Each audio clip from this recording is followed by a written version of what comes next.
Hello and welcome to Makers of Four, Master of None. Today we have a sheet metal model of a dancing lion. I picked this up when I was in Hong Kong back in April and finally got round to building it.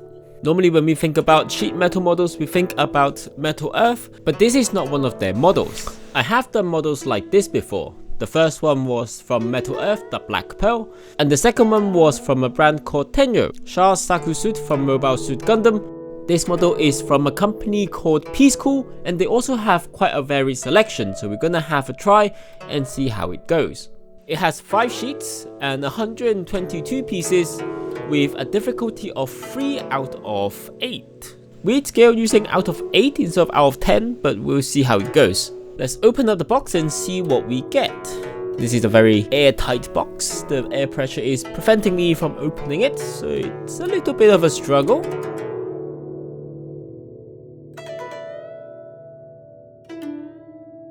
But we finally got there. First thing I found was some fluffs. I was looking at the model and I couldn't figure out where it was going, but I was actually just being a little bit dumb on that one. Then we have a piece of paper telling us where the pieces are on each sheet. The 5 sheets of metal, they are mostly gold with a bit of black and red edge on them, which is pretty cool. From memory, they feel a bit more flimsy than the Metal Earth ones, but I could be wrong. There's also an extra smaller piece for spares.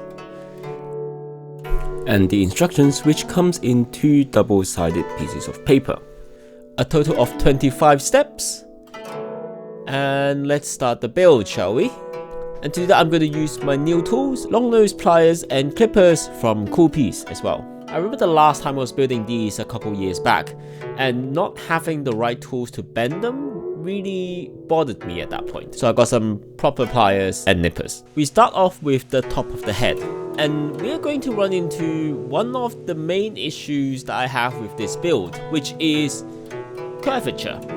Now obviously the sheet metal it came in is flat, but we're trying to make 3D objects out of this, and a lot of the times these objects are curved like the top of the head.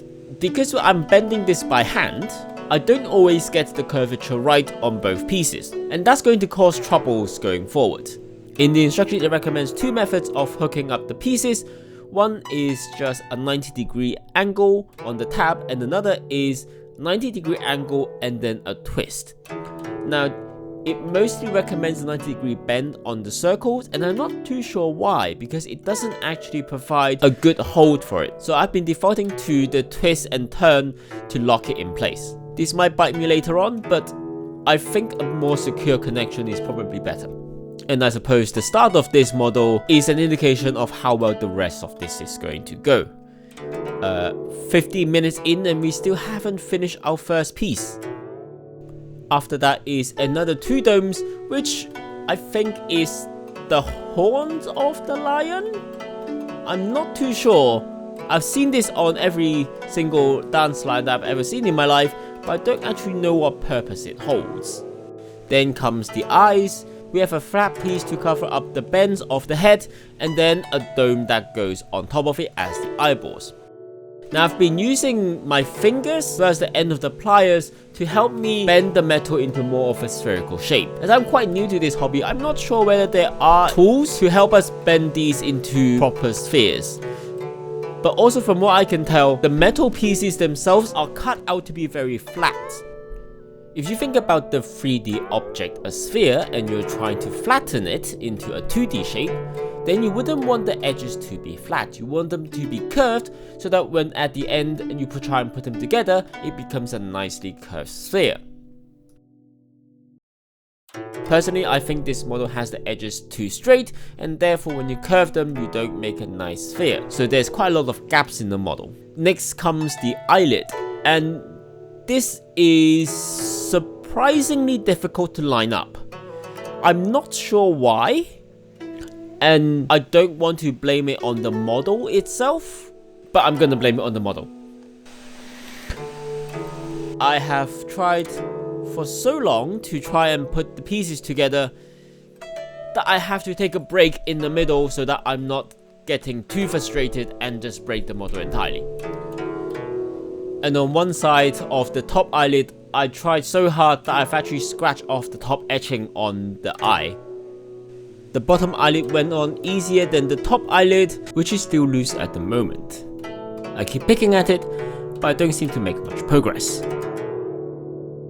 Already needing a break, but not wanting to stop progress on the model, I started on the ears, which are quite perky and they point towards the back.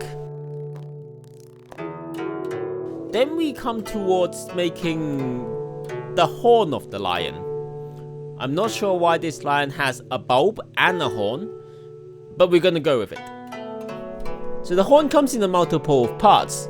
There is the base of a horn, the midsection of the horn, and then kind of a spherical shape at the end of the horn.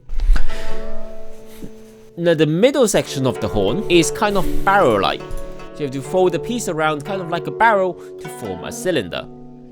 And because I was doing it so many times, trying to get it into shape, pushing it backwards and forwards. Damn it. I snapped it.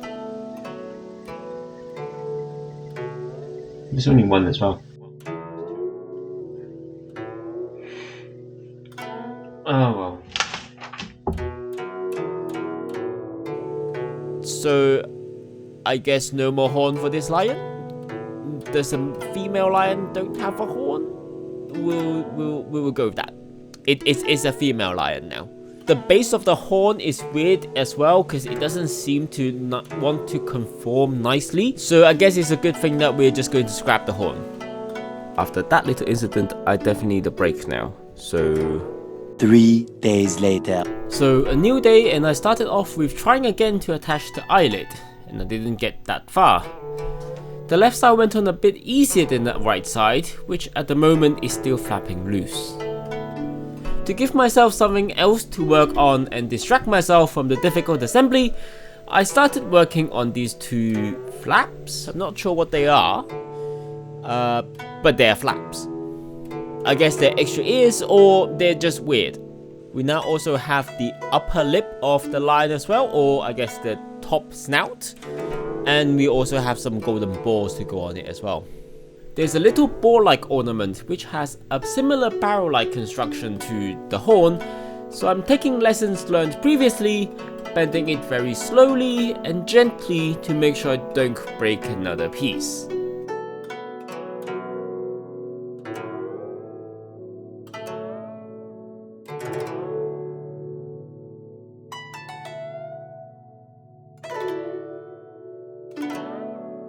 We have more accessories, adding horizontal cylinder type thing, and also the top lip to the snout.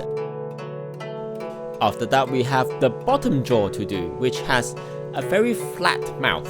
I remember when I was a kid, around 6, a dancing lion came up close and I shoved the performer a bag of lemon tea through the mouth. He gave it back to me though, during the dance. That was quite fun. Now I'm starting on the lower snout and the neck, which essentially are 2 rings. I take care not to snap the very thin bottom snout. The neck have some little domes on it for decorations, and then it's just a case of fitting them all together.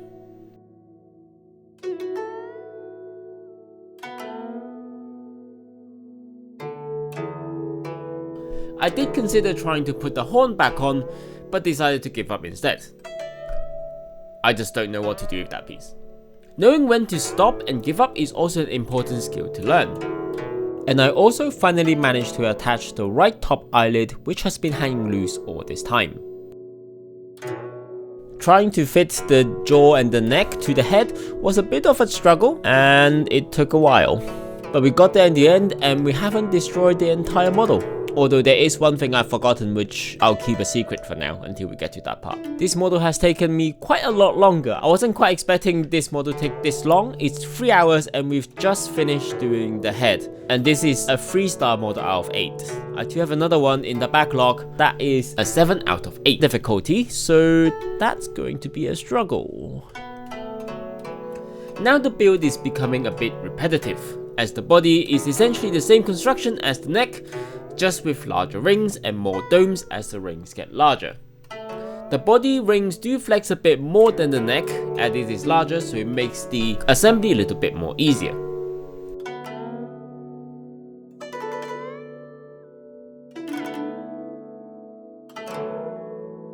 Once we finish building the body, we do get a little bit of a break and start doing ornaments. But they are the type of ornaments which I don't quite like, because it's like the top of the horn, where it is trying to make a complete sphere out of a barrel shape. And we know how that went last time. And I'm getting bored of this model fairly quickly. Luckily we didn't break anything, and we are going to move towards the legs. We have a trapezium shape for the legs, and a couple of rings to go on top of the leg, and all of those attached to a flat bottom, which we are going to connect that with the body. There's another ornament which we're going to do, which is the scroll coming out of his mouth. This is very common in performances, so I'm glad they included this little detail. The scroll here says 招財進寶,招財進寶, which literally translates to calling for fortune and getting treasures. A common phrase used during the celebration of Chinese New Year, as well as for new businesses opening up. Again, I'm having trouble trying to roll the sheet up into a nice cylinder. I can only do my best here, trying to use what I have at my disposal.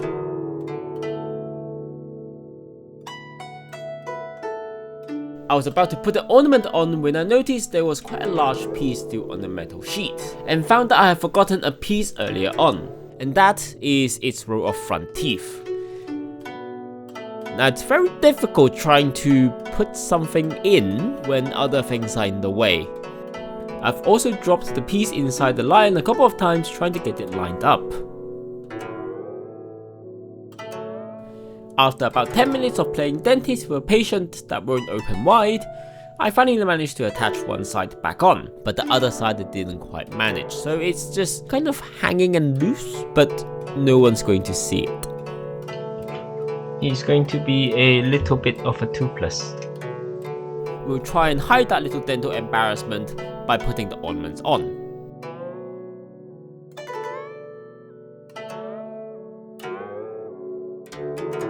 We then proceed to spend the next hour completing the model with lining the lion with fluff, which I completely forgotten about that it was a thing I need to do. I stabbed the fluff through with the metal part and then did a curl to make sure it doesn't fall off again. And here's a look at the final results.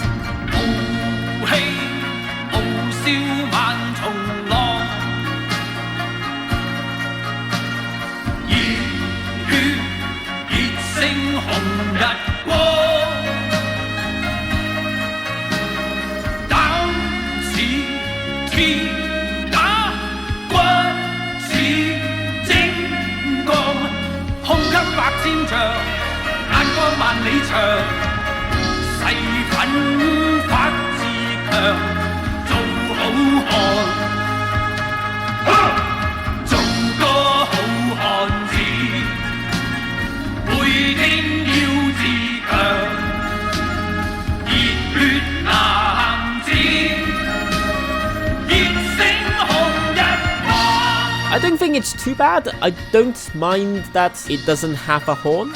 Obviously, it's not as intended and it's broken in pieces, but I quite like it. I think there is a fundamental flaw with the model itself, that none of the gaps can fully close, especially on the vertical bits. That, or we need a tool for the hobby which does this. And I might have a look into it before I build my next model. And maybe it might be something that I'm going to 3D print and design before I do it. So watch this space. And I'll see you on the next video on Makers of All, Master of None. Bye!